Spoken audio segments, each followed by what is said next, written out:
आर्य समाज के संस्थापक दयानंद, जिसका वास्तविक नाम मूलशंकर था, एक महत्वाकांक्षी व्यक्ति रहा। इस व्यक्ति की महत्वाकांक्षा ऐसी थी कि पूरे सनातन धर्मी इसको अपने सर्वोच्च गुरु के रूप में स्वीकार करें और वेदों के यथार्थ उपदेशक के रूप में मान्यता प्रदान करें। इस महत्वाकांक्षा के कारण इसने सनातन धर्म को जो क्षति पहुंचाई और इसके अनुयायी जो क्षति आज भी पहुंचा रहे हैं, वो अपने आप में अभूतपूर्व है और बहुत दीर्घ काल तक इसके आतंक सनातन धर्म को व्यथित करते रहेंगे। दयानंद सरस्वती के कार्यों को देखने के बाद, पढ़ने के बाद बहुत से लोग यह सोचते हैं कि उन्होंने अंधविश्वास के विरुद्ध कार्य किया, उन्होंने समाज में फैली कुप्रथा या कुरीतियों के विरुद्ध कार्य किया, या दयानंद सरस्वती ने समाज में एक क्रांतिकारी विचारधारा को आगे बढ़ाया। लेकिन ये वही लोग हैं जिन्हें दयानंद सरस्वती के पीछे के रहस्य को, दयानंद सरस्वती के उत्प्रेरणा को जानने में न रुचि है और न वो इस प्रकार के शोध में समर्थ हैं। मूलशंकर नाम का व्यक्ति बचपन में ही अपने अपुष्ट ज्ञान के कारण, नासमझी के कारण मूर्ति पूजा को एक अंधविश्वास समझ बैठा था। इस व्यक्ति में महत्वाकांक्षा थी अपने आप को योग्य, श्रेष्ठ और सम्मानित पद पर स्थापित करने की। और कुछ लोगों का मत है कि जो वास्तविक दयानंद सरस्वती था उसको अंग्रेजों ने गायब करवा दिया था और गुरु विरजानंद, जो अंधे दंडी सन्यासी थे, उनके पास अपने किसी एजेंट को भेजा था। यद्यपि इस बात का कोई ठोस प्रमाण उपलब्ध नहीं होता है कि दयानंद असली वाले को गायब करवा दिया गया और दूसरे किसी नकली व्यक्ति को दयानंद बनाकर भेजा गया था। इसका कोई ठोस प्रमाण कम से कम मेरे पास तो नहीं है। इसीलिए हम ये मानकर चलेंगे कि दयानंद सरस्वती एक ही था, वास्तविक था, और उसने ही जो किया सब का उत्तरदायी उसे ही समझा जाना चाहिए। तो हुआ ऐसा, दयानंद सरस्वती का जो कार्यकाल है प्रधानता से वो है 19वीं शताब्दी का उत्तरार्ध।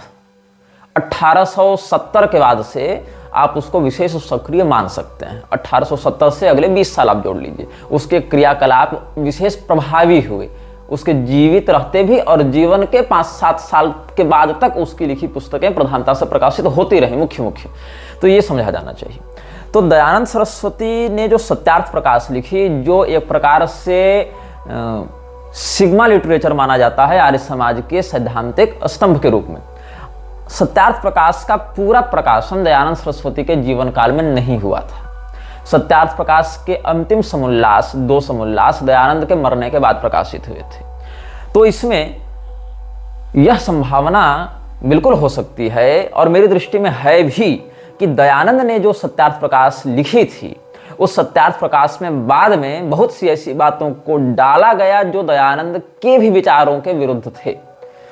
अब इसमें युधिष्ठिर मीमांसक जैसे कुछ लोगों ने कुछ पत्रावलियों का संदर्भ देते हुए यह भाव प्रस्तुत किया है कि नहीं, दयानंद के जीवित रहते ही दयानंद सरस्वती ने पूरी सत्यार्थ प्रकाश लिखी थी, लेकिन प्रेस वालों की गलती, प्रेस वालों की असावधानी के कारण जो अंतिम 2 समुल्लास थे वो नहीं छप पाए थे, जिसमें ईसाईयत और इस्लाम के विरुद्ध उसने लिखा है, वो नहीं छप पाए थे। लेकिन ये चिंतनीय है कि अगर दयानंद सरस्वती ने 2 समुल्लास पहले ही लिख लिए थे तो उसको मूल सत्यार्थ प्रकाश के साथ भी प्रकाशित कराया जा सकता था। लेकिन दयानंद या फिर कम से कम ये कह देता कि हमारे जो अंतिम 2 समुल्लास हैं उसको हम स्वतंत्र किसी अन्य पुस्तक के रूप में प्रकाशित करेंगे, लेकिन सत्यार्थ प्रकाश में ही उसको डाला गया, दयानंद के मरने के बाद डाला गया, अंतिम 2 समुल्लास जोड़े गए। अच्छा, ये हो सकता है, समझ लो युधिष्ठिर मीमांसक की बातों को देखते हुए, कि जो सत्यार्थ प्रकाश में वर्णित बातें हैं जितनी लिखी जाती रही उतनी छपती रही। मतलब जब पहला, दूसरा, तीसरा, चौथा, 5वां समुल्लास ये सब लिखा गया, वो छपा, फिर बाद वाले लिखे गए तो छपने के लिए भेजा गया, उससे पहले ही दयानंद की मृत्यु हो चुकी थी। तो ये बताओ कि अंतिम समुल्लास तो चलो ठीक है, जो लोग ये कहते हैं कि वाल्मीकि जी ने उत्तरकांड नहीं लिखा, उत्तरकांड बाद में किसी ने जोड़ दिया अंत में, ऐसे आर्य समाजी स्वयं दयानंद सरस्वती के मरने के बाद 13वां और 14वां समुल्लास छाप रहे हैं और उसके बाद ये मानने के लिए हमें विवश करने के लिए प्रयत्नशील है कि नहीं, ये तो असली दयानंद ने ही लिखा था, इसको तो केवल प्रकाशित बाद में किया गया, लेकिन लिखा दयानंद ने था। मतलब इनके लिए हमारे जो मान्य धर्मशास्त्र हैं वो प्रक्षिप्त हैं, वो मिलावटी हैं। लेकिन सत्यार्थ प्रकाश चाहे दयानंद के जिंदा रहते छपे, चाहे बाद में छपे, चाहे दूसरे भाव में छपे, चाहे उसमें अध्याय जोड़ दिए जाए, घटा दिए जाए, सब दयानंद का वास्तविक होता है। यही इन लोगों की मूर्खता है। तो अगर मान लो कि बाद में भी जोड़कर छापा गया लेकिन वास्तविक रचनाकार दयानंद ही था, तो पहले के संस्करण में जो बातें छप चुकी थी, सैद्धांतिक बातें, टाइपिंग मिस्टेक तो खैर बदले जाते हैं, टाइपिंग मिस्टेक में तो उतना हम लोग भी सुधार करते हैं अपनी पुस्तकों में, पढ़ते पढ़ते ध्यान है, करें यहाँ तो ये टाइपिंग मिस्टेक है, इसको अगले संस्करण में सुधार लेंगे। लेकिन जो आधारभूत सिद्धांत ही लिखा गया है श्राद्ध प्रकरण इत्यादि में या अन्य जो विषय हैं उसमें, उन समस्त प्रकरणों को भी क्यों बदला जाने लगा?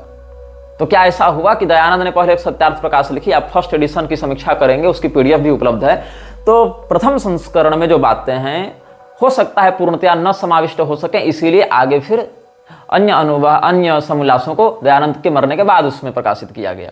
हो सकता है दयानंद ने लिख दिया हो पहले, लेकिन प्रकाशित बाद में किया गया। तो फिर ये बताओ कि उसमें जो बातें पहले छप चुकी थी उनको बिना बदले तुम दूसरे भागों को जोड़ते ना, तुम प्रथम संस्करण के भागों को भी बदल रहे हो, उसमें वर्णित बातों में भी परिवर्तन कर रहे हो। मतलब क्या है? मतलब ये है कि सत्यार्थ प्रकाश जैसे लौकिक पुस्तक में भी तुम्हारे कथित महर्षि की सिद्धांत निष्ठा नहीं है।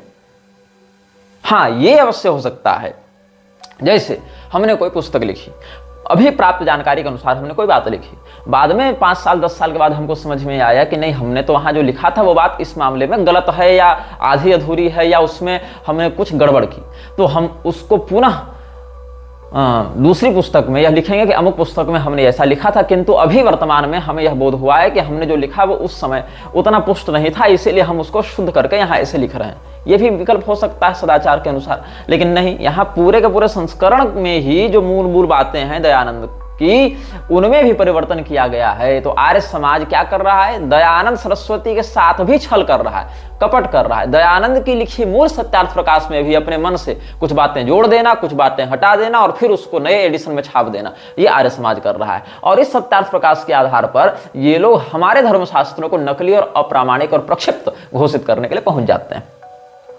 तो हम बता रहे थे आपको दयानंद के विषय में। तो दयानंद नामक इस महत्वाकांक्षी व्यक्ति को अंग्रेजों ने देखा कि इसको है ललक, इसको बढ़ना है ऊपर बढ़ने के लिए इसको चाहिए प्लेटफॉर्म, इसको चाहिए पैसा। तो जो कोल्हापुर का शासक था शाहू घाटगे, उससे अंग्रेजों की बड़ी अच्छी बनती थी, क्योंकि वो अंग्रेज भी ब्राह्मणों से विरोध करते थे। गुरुकुलों को नष्ट करने का पूरा षड्यंत्र अंग्रेजों का रहा है। मैकॉले ने एक नई शिक्षा पद्धति ही लागू कर दी थी।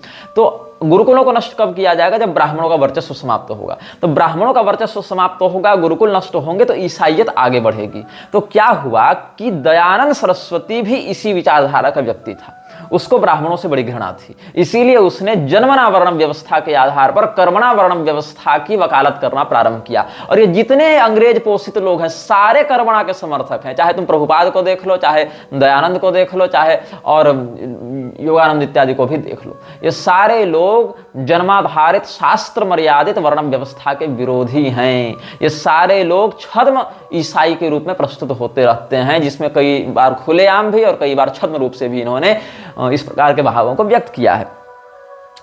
अब जैसे प्रभुपाद को विश्वगुरु बना दिया गया अखाड़ा परिषद के द्वारा, अभी कुंभ में कुछ दिन पहले एक और घटना घटित हुई थी। कोई गौरी शंकराचार्य है, गौरी शंकराचार्य भी अपने नाम के आगे ब्रह्मर्षि लगाने लगा है। वो त्रिकाल भवंता जो फर्जी है ना, वो शंकराचार्य लिखती है, उसने उसको विश्वगुरु बना दिया है। तो नाचो बैठकर, ये दो तो विश्वगुरु हो गए, है ना। उसको भी बना दिया, जैसे प्रभुपाद को इधर बना दिया। अरे भैया, अखाड़ा परिषद यहाँ चिल्लर पर बिकने वाली संस्था है, तुम तो डॉलर और पाउंड दे रहे हो उसको, तो क्यों नहीं तुमको बनाएगी? तुमको तो बाप बनाने के लिए अखाड़ा परिषद तैयार है, पैसा तो दो। फिर तो तुम ममता कुलकर्णी भी रहो तो तुमको आचार्य और धर्मगुरु और महामंडलेश्वर बना देगी वो लोग, अखाड़ा परिषद के लोग। तो जो विश्वगुरु वाली बात थी, प्रभुपाद को इन्होंने बना दिया। उसके बाद पता चल रहा है गौरी शंकराचार्य को किसी संस्था ने अखंड भारत रत्न दे दिया। भारत रत्न तो मिल नहीं रहा था, तो अखंड भारत रत्न के नाम से एक सम्मान दे दिया। और उस सम्मान का जो प्रमाण पत्र है उसको पढ़ोगे तो वहां भारत का जो स्पेलिंग है, उसकी जो वर्तनी है, BHARAT नहीं है, BAHRAT है, मैंने भारत है, वो भारत नहीं है। मतलब अखंड भारत रत्न भी दे रहे हैं अशुद्ध वर्तनी के साथ ये लोग। तो खूब जगत गुरु, महामंडलेश्वर, विश्वगुरु, आचार्य, पीठाधीश्वर, सब अभी ताबड़तोड़ प्रिंटिंग है। अब चेला बनते ही नहीं, अब सीधे गुरु बनते हैं। और गुरु बनने के लिए जिसके पास जितना बड़ा पैसा उतना बड़ा गुरु। तो दयानंद को चाहिए था पैसा, पैसा था शासकों के पास। तो ईसाई मिशनरियों को बढ़ाने के लिए और ब्राह्मणों को समाप्त करने के लिए क्या किया? शाहू ने हाथ मिलाया अंग्रेजों से और अंग्रेजों ने हाथ मिलाया साहू से, दोनों ने एक दूसरे से हाथ मिलाया, सत्ताधारी लोगों ने हाथ मिलाया, ब्राह्मणों पर अत्याचार किया। अब ब्राह्मणों के ऊपर सीधे सीधे अगर हम अटैक करेंगे तो हिंदुओं का समुदाय हमारे विरुद्ध हो सकता है, इसलिए हिंदुओं को दो भागों में बांटा। हिंदुओं का सर्वमान्य स्वतः प्रमाण्य ग्रंथ है वेद, तो वहां से पकड़ा वेद को, और दयानंद सरस्वती को कोल्हापुर के शासक ने स्पॉन्सर किया, और दयानंद सरस्वती और के आर्य समाज और उधर वामपंथियों के सत्यशोधक समाज दोनों को जोड़ दिया। इसका प्रमाण आपको रॉबर्टसन को जो साहू ने चिट्ठी लिखी थी 1918 ईस्वी में, उसमें इसका प्रमाण आपको प्राप्त हो जाएगा, जो पिछले अनुभाग में हमने पढ़कर सुनाया भी है कि कैसे उसने सत्यशोधक समाज और आर्य समाज दोनों को साथ में मिलाया और खूब पैसा दिया इन लोगों को। तो ये तो बाद की बात हुई, इससे पहले की बात, ये तो दयानंद के बाद 1918 में ऐसा हुआ, लेकिन उससे पहले की बात क्या हुई थी? उससे पहले की बात यह हुई थी कि दयानंद गया विरजानंद के पास। विरजानंद कौन थे? विरजानंद एक दंडी सन्यासी थे, लेकिन समस्या क्या है, ये अपने समय के रामभद्राचार्य थे। आता जाता कुछ नहीं था, लेकिन बोलना हर विषय पर है, यही जान लो, रामभद्राचार्य के समान। जबकि पतित को, अंधे को, नपुंसक को और विकल व्यक्ति को दंड संन्यास निषिद्ध है, लेकिन इसने दंड संन्यास ले रखा था। अपने नाम के आगे विरजानंद सरस्वती थे, तो दयानंद सरस्वती इसके पास गया, उसमें तो मूल शंकर था। दोनों बैठे। अब गुरु अगर सच्चा भी हो तो उसको क्या पता कौन आ रहा है, किसके द्वारा भेजा गया हो, उसको तो ऐसे भी कोई सेवक चाहिए था सेवा करने के लिए, तो दयानंद रहने लगा उसके साथ। अब नेत्रहीन लोगों के साथ क्या बात होती है कि अगर भगवान या किसी भी अंग से कोई अगर विकल हो, कोई विकलांग हो, तो क्या होती है, किसी एक अंग को अगर प्रकृति क्षीण करती है तो किसी दूसरे अंग में उसकी ऊर्जा को समाविष्ट कर देती है। जैसे कोई व्यक्ति अगर बहरा है तो देखी हुई बातों को बहुत अच्छे से याद कर सकता है, पढ़ी हुई बातों को बहुत अच्छे से याद कर सकता है। कोई अंधा है तो सुनी हुई बातों को बहुत अच्छे से याद कर लेता है, क्योंकि आंख वाला डाटा जो दिमाग में जा रहा है वो तो खत्म हो गया ना, अब केवल डाटा तो कान से जा रहा है, तो सिंगल सिग्नल से चैनल से सिग्नल आ रहा है तो पूरा याद रह जाता है उसको। तो इसीलिए विरजानंद को संस्कृत का अच्छा ज्ञान था। विरजानंद ने दयानंद को पढ़ाया बढ़ाया, और दयानंद के वास्तविक उद्देश्य से वो अवगत थे कि नहीं थे तो हमको अभी पुष्ट जानकारी नहीं है, लेकिन अगर अच्छे व्यक्ति भी होंगे तो भी दयानंद ने अपने नाम के आगे जो उपाधि लगाई दयानंद सरस्वती। हर बात पर ये लोग वेद की बात उठा कर ले आते हैं। हमें ये बताओ कि दयानंद सरस्वती ने अपने नाम के आगे जो आनंद सरस्वती शब्द लगाया, आनंद सरस्वती शब्द का वेद में कहाँ प्रमाण है कि कोई सन्यासी अपनी परंपरा के आगे आनंद सरस्वती लगावे अपने नाम के आगे? ये कहाँ है वर्णन वेदों में? वेदों में वर्णन तो है, दशनामी परंपरा के अंतर्गत एक दंड संन्यास के अंतर्गत शंकराचार्य जी ने यह बढ़ाया है, लेकिन तुम तो शंकराचार्य जी के अनुयायी नहीं मानते हो ना स्वयं को। दयानंद सरस्वती ने क्या स्वयं को शंकराचार्य जी की परंपरा का माना? नहीं माना, लेकिन लगाया क्या? आनंद सरस्वती, ताकि लोगों में प्रभाव जमे। आनंद सरस्वती और इंद्र सरस्वती ये दोनों परंपरा दशनामी के सरस्वती परंपरा में आते हैं, ऐसा शक्ति संगम तंत्र का छिन्नमस्ता खंड का वर्णन मत है। लेकिन क्या तुम शक्ति संगम तंत्र को प्रामाणिक मानते हो? तंत्र आगम इत्यादि को आर्य समाज तो प्रामाणिक नहीं मान रहा, लेकिन शक्ति संगम तंत्र में वर्णित आनंद सरस्वती परंपरा को ये उठाकर अपने में लगा लिया। और वेदों को ये कितना मानते हैं? ऋग यजुः साम अथर्व की केवल मंत्र संहिता को, उसमें भी ये लोग तो अब अथर्व वेद को भी नहीं मान रहे हैं। मुझे एक आर्य समाजी का मिला था लेख, जिसमें वो कह रहा है कि अथर्व वेद भी वास्तविक वेद नहीं है, वो तो तंत्र मिश्रित वेद है, असली वेद तो ऋग यजुः साम ही है बस। उसमें भी केवल संहिता भाग, मंत्र भाग केवल, ब्राह्मण भाग नहीं। उसमें भी यजुर्वेद में केवल शुक्ल यजुर्वेद, कृष्ण नहीं, मतलब ये भी वेद को पूरा नहीं मानते। जबकि मंत्र ब्राह्मणयोर वेद नामधेयम्, मंत्र भाग और ब्राह्मण भाग दोनों को मिलाकर वेद संपूर्ण होते हैं। तो ये लोग जो वेद से प्रमाण दो, वेद से दिखाओ, वेद में कहाँ लिखा, ऐसा उद्घोष करते रहते हैं। तो वेद में कहाँ है? तुम्हारे द्वारा जिस वेद को मान्यता दी गई है कि ऋग्वेद का इतना ही मंडल, इतना ही सूक्त, इतना ही भाग हम वेद के रूप में मान्यता देंगे, उसमें कहाँ है? शुक्ल यजुर्वेद में कहाँ है? सामवेद में कहाँ है? अथर्व की जिस संहिता को तुम मानते हो उसमें कहाँ है कि आनंद सरस्वती लगाए व्यक्ति अपने नाम के आगे संन्यास लेने के बाद? वहां से तो तुम दिखा नहीं सकते हो। संन्यास इत्यादि का वर्णन संन्यासोपनिषद, नारद परिव्राजकोपनिषद, शुक्रहस्योपनिषद इत्यादि में प्राप्त होगा, परमहंस परिव्राजकोपनिषद इत्यादि में प्राप्त होगा, रुद्राक्ष जाबालोपनिषद, जाबाल रहस्योपनिषद, ये सब में प्राप्त होगा। उन सब उपनिषदों को तो तुम प्रामाणिक भी नहीं मानते हो, वेद ही नहीं मानते हो।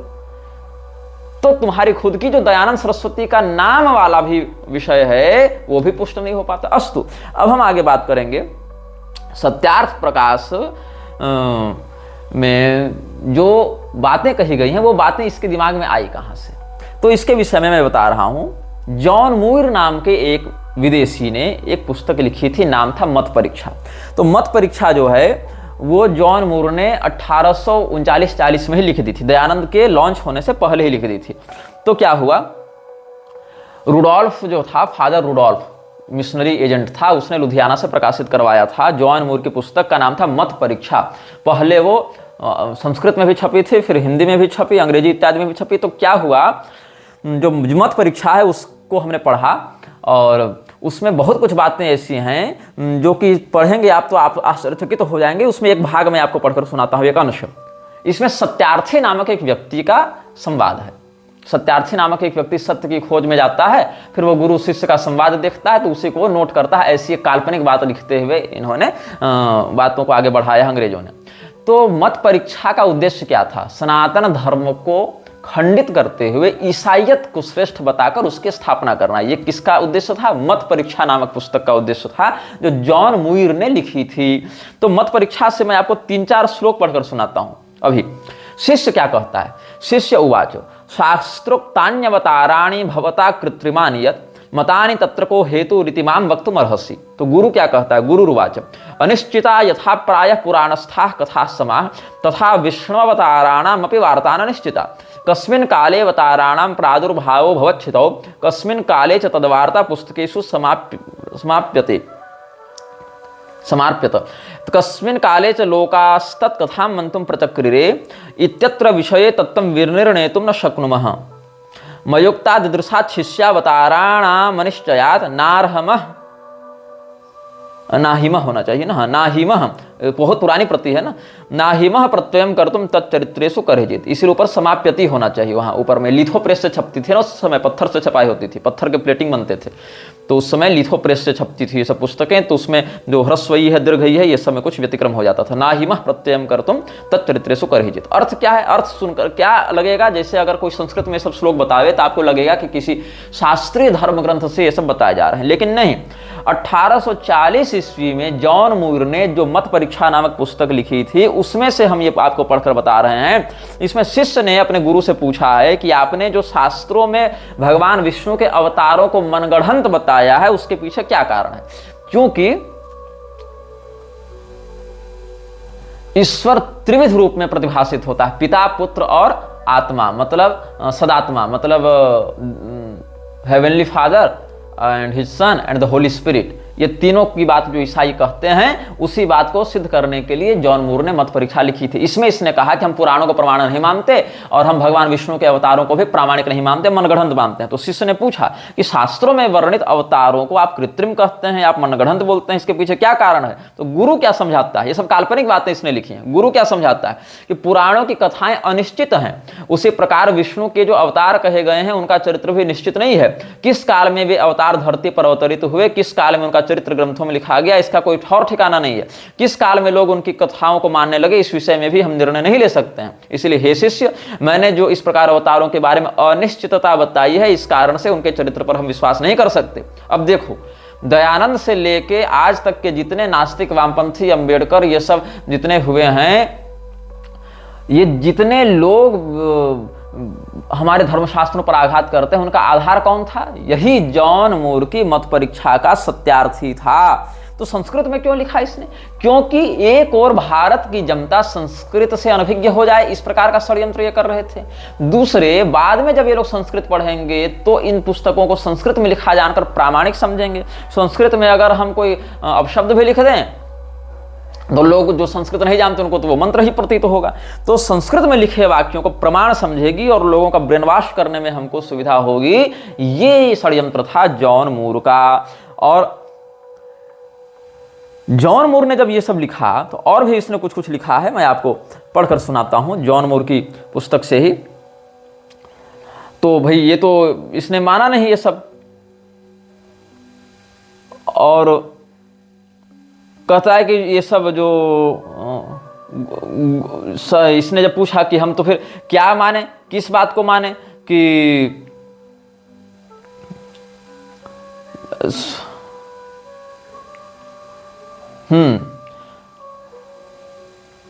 प्रमाण विषय यद्यत् संक्षेपात् भवतोदितम गुरु मद्बोधनार्थम तद विस्तरण प्रपंचय, ये सब कहते हुए आगे बढ़ा है। इसमें आप 4 अध्याय 5वें अध्याय में बढ़ेंगे। असंभवा कथा येषु प्रबंधेषु च संस्थिता तेषां सुसावधानेन परीक्षा कर्तुमर्हते, ये सब करते हुए आगे बढ़े हैं। तो और इन्हीं सब विचारों के आधार पर अब रामभद्राचार्य इत्यादि लोग भी कहने लगे हैं कि हम पुराणों को प्रमाण नहीं मानते हैं, केवल वेद को प्रमाण मानेंगे, केवल स्रोत प्रमाण हम मानते हैं। रामभद्राचार्य ने जो ये कहा है उसका रिकॉर्डेड बयान वीडियो के रूप में हमारे पास उपलब्ध है। हमने पहले पोस्ट भी किया था इस बात को, उसके प्रवचन से वो क्लिप निकालकर, जहां वो कह रहा था कि हम पुराणों को नहीं प्रमाण मानते, हम तो केवल स्रोत प्रमाण मानते हैं। तो ये सब उसने कहा है। तो अब आगे हम बढ़ते जाएंगे, 5वें अध्याय की ओर बढ़ रहे हैं। हाँ, 4था अध्याय पूर्ण हुआ। तो इसमें इसने पूछा है, गुरु ने बताया है कि पुनर्यत्रेश्वर शास्त्रे परमार्योपवाद्यते तत्शास्त्रम भ्रामकम सम्यक निराकुर्वन्तु साधवः। ये सब आगे बढ़ते गए हैं। तो कहा कि भाई जब तुम हिंदुओं के धर्मशास्त्रों को अप्रामाणिक बता रहे हो तो प्रामाणिक क्या है? तो फिर कौन सा जिससे हमको ईश्वर का ज्ञान होगा? कि मे पेतादृशम शास्त्रम तच्चिन्नावितमैश्वरम भगवान चेद व्यक्ति तद्वार्ताम तर्हिमाम वक्तुम अर्हति। कि हे गुरुदेव, फिर कौन से शास्त्र से हमें ज्ञान होगा ईश्वर का? आप जानते हैं तो हमें बताइए। तो गुरु ने क्या कहता है कि जो ख्रिस्टीय संज्ञक शास्त्र है, क्राइस्ट संज्ञक शास्त्र है, क्रिश्चियन वाला, वही असली शास्त्र है। शास्त्राणि लोकवर्तीनि बहुलानि विचार्य में ख्रिस्टीय संज्ञकम शास्त्र मेकमैशम प्रतीयते, वही ऐश शास्त्र है, ईसा से उत्पन्न ऐश। तो यहाँ ईशावास्योपनिषद नहीं ले लेना, ईट ईसा ईसा ईशा मिसा ईसा ईशा ये सब चलेगा वहां ना। तो यहां पर ख्रिस्टीय संज्ञक शास्त्र ही असली शास्त्र है, ऐसा इसने कहा। और उसी से तत्सम्यक निर्मलम भाति सत्तमम च समम ततः, ये सब आगे बढ़ते गया है। ईशादिष्टम च तत्शास्त्र मिति विदुर्नराय था। और प्रायः प्राग विक्रमादित्या दब्दे सार्ध सहस्रके तत्शास्त्रमीश्वरेणोक्तम लिखितम पुस्तकेषु च। ये कब ईशा, ये जो ख्रिस्टीय शास्त्र है उसमें ओल्ड टेस्टामेंट और न्यू टेस्टामेंट दोनों है बाइबल में। ओल्ड टेस्टामेंट तो यहूदी लोग मानते हैं, जिसमें अब्राहम, मूसा इत्यादि के विषय में वर्णन मिलेगा विशेष करके। तो उसने कहा कि विक्रमादित्य से 500 सार्ध सहस्र के मतलब 1500 साल पहले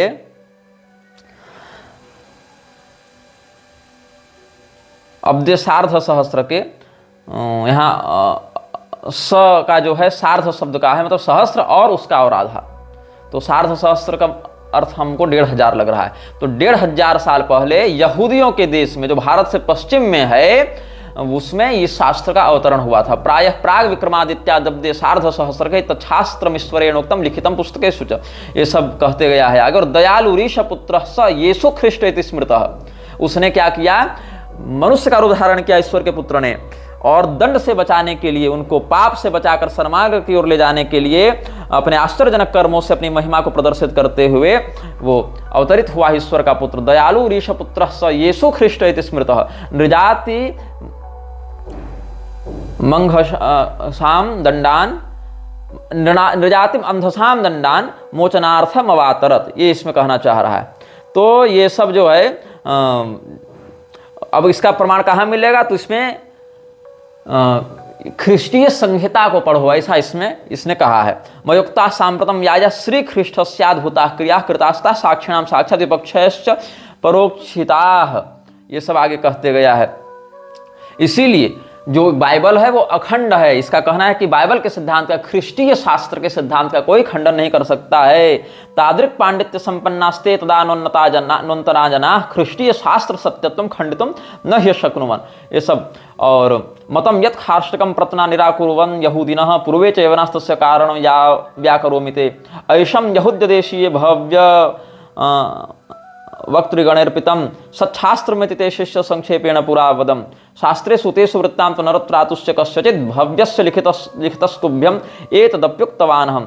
ये सब ईसा मसीह की खूब प्रशंसा करके, और ये जो अपने सनातन धर्म है उनके धर्म ग्रंथों को अप्रामाणिक बता रहा है, और ख्रिस्टीय मतोत्पत्ति को जो ख्रिस्टीय संहिता इत्यादि के नाम से बता रहा है। मन्य ख्रिस्टीय शास्त्रीय प्रमाणानि दृढ़ान्यहम्। अब शिष्य ने अंत में क्या कहा कि आपने जो हमको ईसा मसीह के बारे में बताया वो सब बात को हम क्रॉस वेरीफाई किए तो सारी बात सही निकली, लेकिन विष्णु के अवतार तो अप्रामाणिक हैं, ऐसा आपने बताया, तो उस पर हमको विश्वास हो गया। इसलिए हम सब अब जान गए कि हम अब किसी भी प्रकार से दूसरे शास्त्र में नहीं जाएंगे, केवल बाइबल में निष्ठा रखेंगे। ये शिष्य कहता है फिर इत्येताम भवताम प्रोक्ताम श्रुतवान अखिलाम कथा मन्ये ख्रिस्टीय शास्त्रीय प्रमाणानि दृढ़ाम्यहम्, ये सब बातें कहने लगे।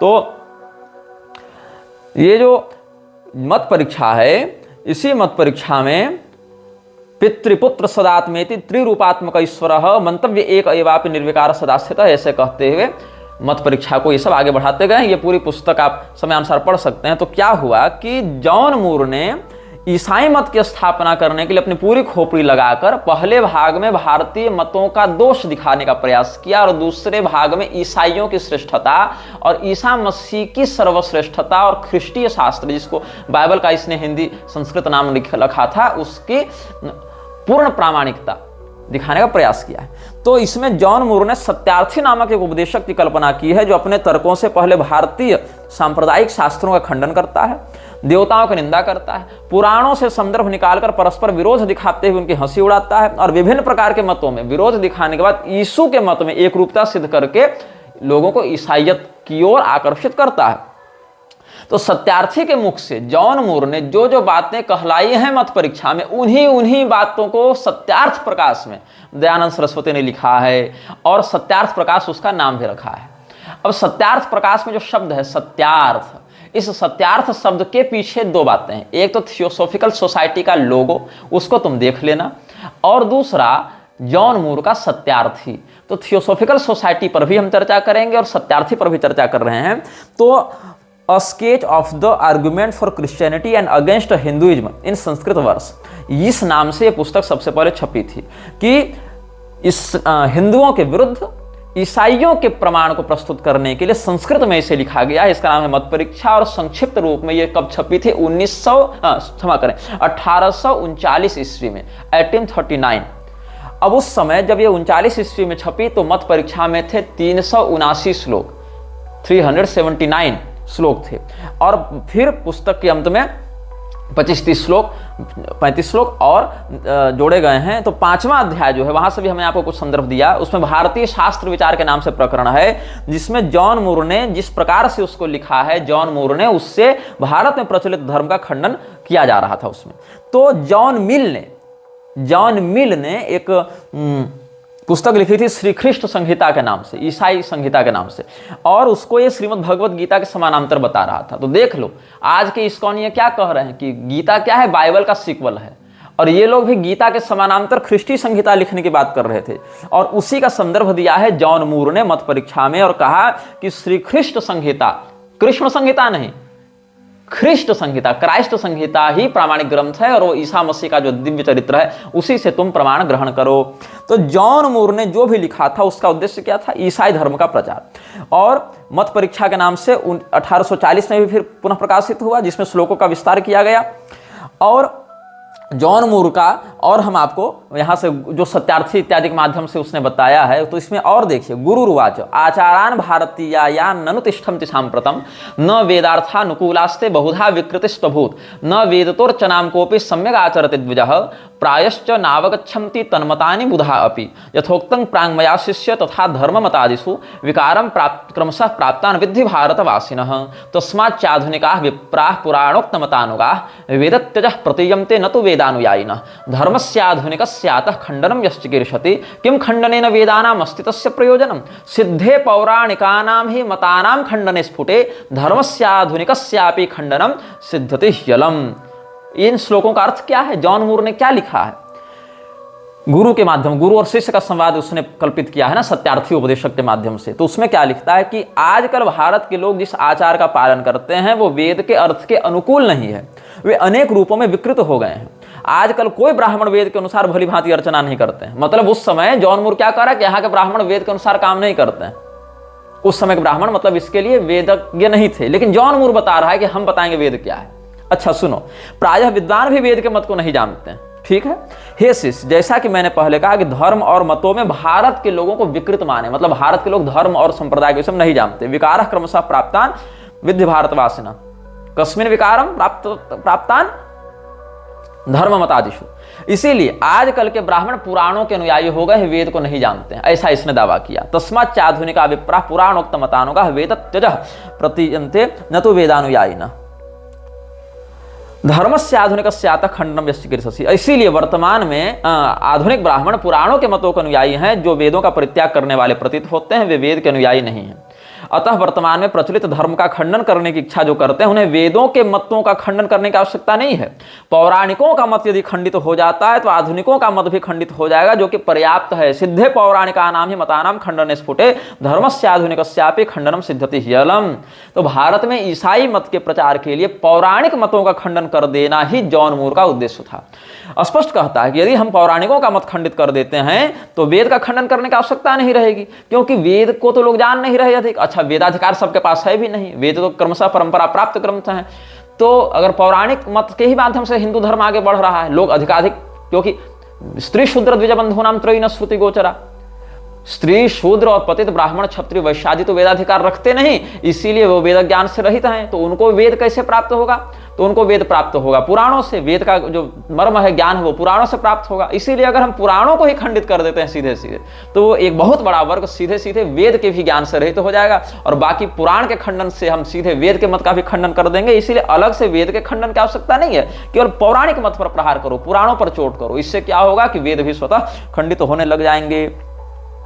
तो इसने क्या किया, जॉन मूर की इस बात से स्पष्ट उद्देश्य पता चला कि ईसाई धर्म के प्रचार के लिए, ईसाई मत के प्रचार के लिए इसने पौराणिकों के सिद्धांत का खंडन करना है पर्याप्त समझा। इसीलिए जॉन मूर ने मत परीक्षा में सत्यार्थी के माध्यम से पुराणों पर जो आघात करवाया, उसी बात को उठाकर दयानंद ने सत्यार्थ प्रकाश में पौराणिकों पर आक्षेप करना प्रारंभ किया। क्योंकि अगर वो खंडित होगा तो कौन खंडित होगा? सीधे सीधे सनातन धर्म, और उसको ईसाई बनाने में सुविधा होगी। इसीलिए दयानंद के एक निकटवर्ती व्यक्ति ने भी अपने संस्करण में इस बात को पुष्ट किया है। किसने किया है और इसका प्रमाण कहां मिलेगा, यह हम आपको बताते हैं। दयानंद का एक परिचित प्रोफेसर था रुडोल्फ हॉर्नले। तो रुडोल्फ हॉर्नले ने, अच्छा फादर रुडोल्फ ने लुधियाना से जॉन मूर की पुस्तकों का प्रकाशन भी करवाया था। तो ये जो रुडोल्फ है वो क्वींस कॉलेज बनारस का प्राध्यापक भी रहा है। तो उस समय दयानंद सरस्वती इत्यादि से भी इसकी भेंट हुई थी। तो इसने क्या लिखा था, आर्टिकल 15 एक उसने लिखा था दयानंद सरस्वती के ऊपर, जिसमें उसने लिखा है, Dayananda may possibly convince the Hindus that their modern Hinduism is altogether in opposition to the Vedas. If once they become thoroughly convinced of this radical error, they will no doubt abandon Hinduism at once. They cannot go back to the Vedic state that is dead and gone, and will never revive. Something more or less new must follow. We hope it may be Christianity. और replay ने believe it or not में लिखा था, जो pocket books incorporation से भी छपी है, न्यूयॉर्क से छपी है, उसके 26वें संस्करण के 14वें पृष्ठ में बिलीव इट और नॉट में रिप्ली ने लिखा है, the curse of India is the Hindu religion. More than 200 million people believe a monkey mixture of mythology that is strangling the nation. He who yearns for God in India soon loses his head as well as his heart. मतलब भारत में जो हिंदू धर्म है वही भारत का अभिशाप है.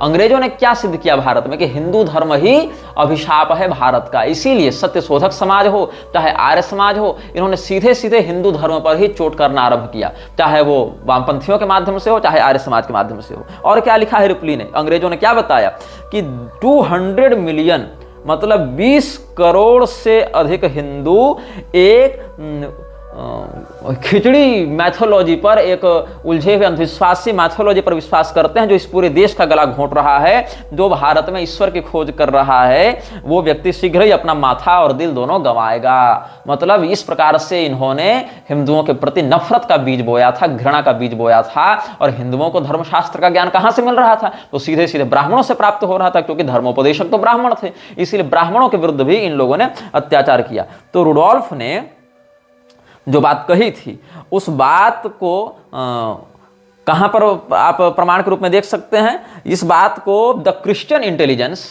कलकत्ता से मार्च 1870 में छपी थी. क्रिश्चियन इंटेलिजेंस और आर्य समाज बाय लाजपत राय जो 1932 में छपी थी, उसमें भी इसका संदर्भ दिया गया था. और वेस्टर्न इंडोलॉजिस्ट और स्टडी इन मोटिव्स, ये भगवत दत्त का लिखा हुआ था, भगवान दत्त का, उसमें भी ये बात छपी हुई है. तो द क्रिश्चियन इंटेलिजेंस में जो छपी थी कब, 1870 ईस्वी में. रुडोल्फ हॉर्नली ने क्या कहा था. अच्छा, रुडोल्फ ने मत परीक्षा का संस्करण छपवाया था हिंदी में 1868 ईस्वी में, 1868 में रुडोल्फ ने छपवाया जॉन मूर की पुस्तक मत परीक्षा. और 1870 में क्या कहता है ये रुडोल्फ होनली? दयानंद हिंदुओं के मन में यह बात भर देना चाहते हैं कि आज का हिंदू धर्म वैदिक हिंदू धर्म के पूर्णतया विपरीत है, और जब यह बात हिंदुओं के मन में बैठ जाएगी तो वे तुरंत हिंदू धर्म का त्याग कर देंगे। पर तब दयानंद के लिए उन्हें वैदिक स्थिति में वापस ले जाना संभव नहीं होगा। ऐसी स्थिति में हिंदुओं को एक विकल्प की खोज होगी जो उन्हें हिंदू से ईसाई धर्म की ओर ले जाएगी। ये बात किसने कही थी? प्रोफेसर रुडोल्फ ने कही थी। तो ये बात कब कही उसने? 1870 ईस्वी को। और उसके 5 साल के बाद छपती है सत्यार्थ प्रकाश। अब समझ लो किसने कहां से कॉपी की। 1840 में जॉन मूर ने लिखी मत परीक्षा। 1868 में रुडोल्फ ने उसको छपवाया हिंदी में। 1870 में रुडोल्फ कहता है कि दयानंद सरस्वती ही वो व्यक्ति है जो हिंदुओं के मन में ये भरोसा दे सकता है कि पुराण और वैदिक मत दोनों अलग हैं, और जब इस प्रकार से एक बार टूटेंगे ये तो फिर वो तो वैदिक बन नहीं पाएंगे फिर ऐसे भी, क्योंकि पुराण के अभाव में वेद का वो तात्पर्य ही नहीं समझ पाएंगे। इसीलिए उनको ईसाईयत की ओर ले जाना ज्यादा सरल होगा। और दयानंद ने इसके 5 साल के बाद लिखी सत्यार्थ प्रकाश, जिसमें जॉन मूर की पुस्तक मत परीक्षा के सत्यार्थी वाले कैरेक्टर से ही जो बातें कहलाई गई थी उसी को उठा कर उसने बातें छापी। और पैसा इसको किसने दिया? स्पॉन्सर किसने किया? अंग्रेजों ने किया, थियोसॉफिकल सोसाइटी ने किया। बाद में ईसाई मिशनरियों को प्रोत्साहित करने वाले साहू घाट के कोल्हापुर के शासक ने स्पॉन्सर किया। इस बात को आर्य समाजी भी आजकल के लोग नहीं जानते। मैं बचा रहा हूं, मैं आजकल के आर्य समाजियों को भी इस षड्यंत्र से बचाने के लिए सब बातें कह रहा हूं। तुम इस बात को क्रॉस वेरीफाई भी कर सकते हो कि मैं जो कह रहा हूं वो सही है कि गलत है। अब हम आते हैं वापस अपने पूर्व विषय पर, जॉन मूर पर आते हैं। तो 1839 में जब जॉन मूर ने ये सब बातें लिखी थी तो क्या हुआ? सत्यार्थ प्रकाश में जिस प्रकार से पुराणों को या को धूर्तों या मूर्खों की रचना कही गई है, पौराणिकों को पोप के समान कहा गया है, पौराणिक पोप कहा गया है, उससे स्पष्ट होता है कि जॉन मूर के संकल्पित कार्यों को दयानंद सहायता पूर्वक आगे बढ़ा रहा था। अब मत परीक्षा जब छपी 1839 में, तब क्या हुआ? महाराष्ट्र में सुबाजी बापू ने इस मत परीक्षा का खंडन किया, लेकिन चूंकि उस समय अंग्रेजों का शासन था इसीलिए सीधे सीधे अपने जान को खतरे में डालना भी उचित नहीं था। तो उन्होंने एक छद्म नाम का प्रयोग किया, नाम रखा सोमनाथ। और सोमनाथ के शिरोनेम से लेखक का एक अलग अलग नाम होता है ना, तो उन्होंने 1800 जैसे ही पुस्तक छपी उसी वर्ष उन्होंने लिखा मत परीक्षा शिक्षा, और इसमें इन्होंने जॉन मूर का खंडन किया। तब उसके बाद 1840 में जब इसका थोड़ा सा एक्सटेंडर वर्जन इसने छापा तो बंगाल से खड़े हुए हरचंद्र तर्क पंचानन, इन्होंने मत परीक्षोत्तर लिखकर उसका खंडन कर दिया जॉन मूर का। तब जॉन मूर ने क्या किया? इसके बाद और है, जैसे इसमें के.एम. बनर्जी ने इसका वर्णन किया है, स्क्रिप्चर्स अपन Harchandra Tarka Panchanan answer to Mister Muir's Mata Pariksha and अपन Babu Kashinath Basu's tract on Hinduism and Christianity truth defended and error exposed. Kashinath Basu ने लिखा था, उसमें भी ये बात का वर्णन है। अब जब दो बार इसका खंडन हो गया, 1839 में जब इसने मत परीक्षा लिखी तो सोमनाथ के नाम से सुबाजी बापू ने इसका खंडन कर दिया। 1840 में फिर से इसने रीएडिशन निकाला कुछ बातें जोड़ तोड़ कर, तो उसमें फिर जो बंगाल के हरचंद्र तर्क पंचानन थे उन्होंने खंडन कर दिया। तब इसने क्या किया? On the arguments by which the alleged eternity of the Vedas में बी रिफ्यूटेड, इस नाम से इसने एक दूसरा एक लेख छापा जिसमें 1840 का जो एडिशन था उसको भी इंक्लूड किया जॉन मूर ने। इसमें क्या इसने सिद्ध किया कि वेद जो है वो अपौरुषेय नहीं है। पुराण वाली बात तो चल नहीं रही थी, पहले तो वेदों का खंडन इसने किया नहीं था, पुराणों का खंडन किया केवल, तो पुराणों का खंडन का तो समुचित उत्तर मिल गया। तब ये कहा कि अब सीधे वेद पर ही आते हैं, तो वेदों का खंडन करने लगा जॉन मूर, वेदों की अपौरुषेयता का खंडन करने लगा। एक और ये वेदों को अप्रामाणिक बताते हुए खंडन करते जाते, दूसरी ओर मैक्स मुलर जैसे लोगों से वेद के अनर्थपूर्ण व्याख्या को आगे बढ़ाते जाते, ताकि अगर कोई व्यक्ति हमारी बात को ए वाली बात को मानकर कहता है, ए और बी दो पक्ष हो गए, एक पक्ष मानता है कि वेद अप्रामाणिक है, जॉन मूर वाला पक्ष, और दूसरा पक्ष मानता है कि वेद प्रामाणिक है, मैक्स मुलर वाला, लेकिन उसका अर्थ हम बताएंगे। तो क्या इसने किया? ए वाले पक्ष में अगर कोई हिंदू निष्ठा रखता है तो वो वेदों को अप्रामाणिक कहेगा, अपौरुषेय मानेगा नहीं, और कहेगा ये तो फर्जी बातें हैं, तो भी वो ईसाई बनेगा। और अगर वो गलती से मेरी बात से कन्विंस नहीं होता है तो वो मैक्स मुलर को पढ़ेगा वेद की जानकारी के लिए, और मैक्स मुलर के अर्थ के अनुसार वेद समझने का प्रयास करेगा, जो कि वेद का अविशुद्ध अर्थ है भी नहीं, वेद का वास्तविक तात्पर्य है भी नहीं। तो वहां से फिर वो वेद की विकृत व्याख्या पढ़कर आएगा ईसाइयत की ही शरण में। और इसी बात को दयानंद सरस्वती आगे बढ़ाएगा। इस बात की उद्घोषणा रुडोल्फ ने की थी 1970 में, और 5 साल के बाद दयानंद ने लिखी सत्यार्थ प्रकाश। और सत्यार्थ प्रकाश कहां से उठाई? जॉन मूर की मत परीक्षा से, जहां सत्यार्थी कैरेक्टर था, जिसका हिंदी एडिशन, जो कि दयानंद उतना अंग्रेजी तो जानता नहीं था, संस्कृत भले जानता था, संस्कृत में मत परीक्षा पढ़ ली और उसका हिंदी एडिशन भी पढ़ लिया 1868 में जो छपी थी, और लिख दी सत्यार्थ प्रकाश।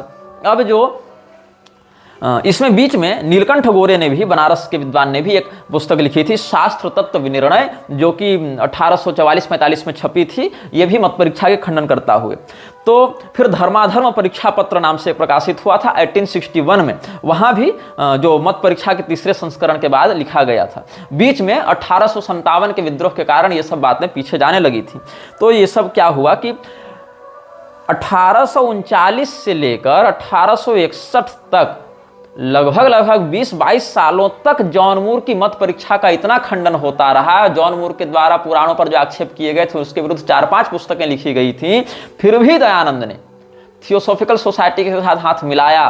फिर भी दयानंद ने सत्यार्थ प्रकाश में सत्यार्थी के ही तर्कों को उठाकर लिखा और पुराणों को खंडित किया है। तो समझ लो कि हमें ईसाई बनाने का प्रयास कैसे किया गया है। 1981 में वियना से एक पुस्तक छपी थी, रिचर्ड यंग ने उसको लिखा था, resistance Hinduism Sanskrit sources of anti Christian apologetics in early 19th century India. वहां पर तुमको ये सारे के सारे खंडन मंडन के प्रमाण प्राप्त हो जाएंगे। तो तुम ये सोचो कि जॉन मूर ने जो षड्यंत्र किया और रुडोल्फ प्रोफेसर ने, जो प्रोफेसर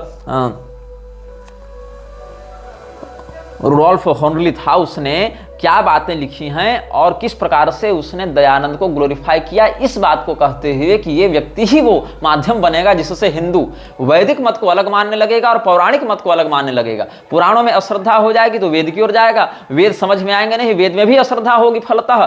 जैसा कि ये लोग क्या करते हैं, जहां पर जो मंत्र इसके विरुद्ध जाए उसको अप्रामाणिक कह देते हैं। इस उपनिषद को ही हम प्रमाण नहीं मानेंगे, ये वेद का संहिता भाग ही प्रमाण नहीं मानेंगे, हम केवल इतना ही 4-10 अध्याय 20 अध्याय 40 अध्याय वेद मानेंगे, इतना ही मानेंगे, उसमें यही अर्थ मानेंगे जो दयानंद ने किया है। तो इस प्रकार वेद के भी अनर्थ में ये लोग लग जाएंगे और अंततः ईसाइयत की ओर बढ़ेंगे। यही कारण है कि लव जिहाद की मारी जितनी हिंदू लड़कियां घर से भागती हैं, उसको लेकर मुसलमान ईसाई कहां जाते हैं? वो मुसलमान ईसाई आर्य समाज में जाते हैं। आर्य समाज उनको हिंदू तो बनाता नहीं है, और हिंदू लड़कियों को लगता है कि दयानंद सरस्वती हिंदू धर्म के गुरु थे। वो अगर कह रहे हैं तो ठीक ही कह रहे हैं, जबकि दयानंद सरस्वती ने तो इसके लिए काम किया था, पैसा यहां से लिया, कंसेप्ट यहां से लिया।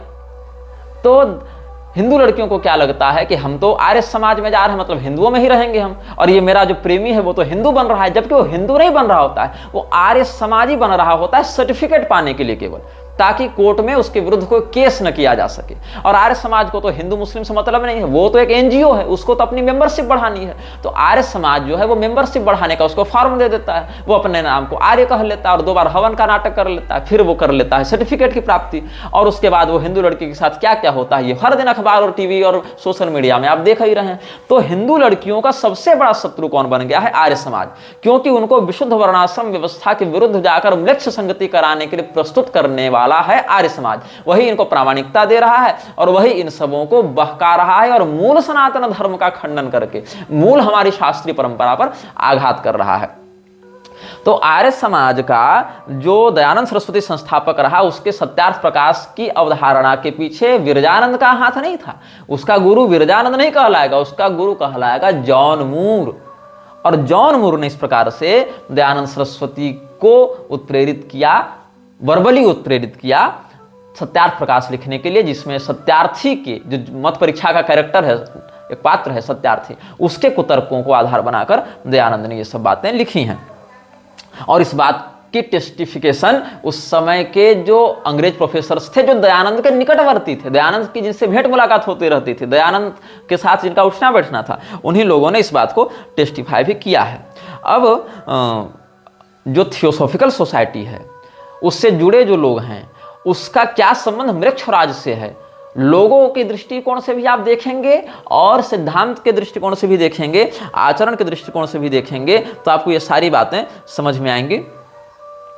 तो ये जो ग्रेट व्हाइट ब्रदरहुड था, the white lodge of brotherhood था, ये सब के विषय में भी हम आपको प्रमाण प्रस्तुत करेंगे और आपको हम बताएंगे कि कैसे इन्होंने एक दावा किया था कि हम तो वेदों की भाषा ही बदल देंगे। मतलब दयानंद सरस्वती जिस संस्था से जुड़ा हुआ था वो संस्था वेदों को संस्कृत में भी नहीं रखना चाहती थी, उसने अपनी एक अलग भाषा बनाई थी और उस भाषा को प्रामाणिकता देने के लिए कहाँ गए थे? ये गए थे श्रृंगेरी के शंकराचार्य के पास। तो श्रृंगेरी के शंकराचार्य का जो है वो इस प्रकार की संस्था से कैसे संबंध जुड़ा था, उसका परिणाम क्या हुआ। श्रृंगेरी के शंकराचार्य के ऊपर एक विषय और लगता है कि उन्होंने टीपू सुल्तान से मैसूर का जो उस समय था टीपू सुल्तान हैदर अली का लड़का, उससे सहायता मांगी थी, उसकी विजय के लिए यज्ञ इत्यादि किया था। उसके पीछे क्या घटनाक्रम था, इन सभी बातों पर भी हम आपको समयानुसार अवगत कराएंगे। आप मेरे प्रमाणों को कभी भी क्रॉस वेरीफाई कर सकते हैं। हम अपने सभी प्रमाणों का संदर्भ वीडियो में ही देते जाते हैं, पढ़कर पुस्तक का, संस्करण का, प्रकाशक का, ऑथर का नाम बताकर करते जाते हैं, देते जाते हैं। और हाँ, जिन बातों का प्रमाण इंटरनेट पर उपलब्ध नहीं है वो बातें हमारे पास पुस्तक के रूप में या अन्य स्रोतों के रूप में उपलब्ध हैं और कुछ बातें आध्यात्मिक साधनात्मक माध्यमों से भी प्राप्त होती हैं। इसीलिए पहले हम वक्तव्य निर्गत नहीं करते, पहले हम प्रमाण देखते हैं, प्रमाण समीक्षण करते हैं, प्रमाण पर चिंतन करते हैं और स्वयं संतुष्ट होने के बाद ही उन बातों को आप तक पहुंचाते हैं। यह वीडियो जल्द ही हटा दिया जा सकता है, कृपया थर्ड पार्टी ऐप्स का उपयोग करके डाउनलोड करें। आप इस वीडियो को अपने चैनल पर फिर से अपलोड भी कर सकते हैं।